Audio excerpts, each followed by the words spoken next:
For the repair of RJ-PCB, the following procedures were necessary. Replacement of various electronic components and general cleanup of the units. For testing, we use 24-volt DC power supply and a multimeter. When we turn on the power supply, the unit reacts accordingly, and we can see that the circuit is closed.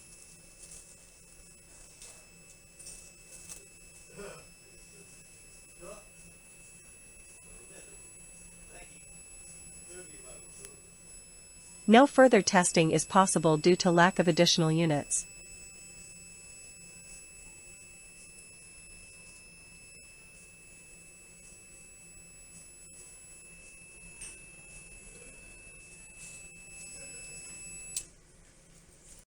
It is now clear that the RJ-PCB are working properly and they are ready to be delivered to the customer.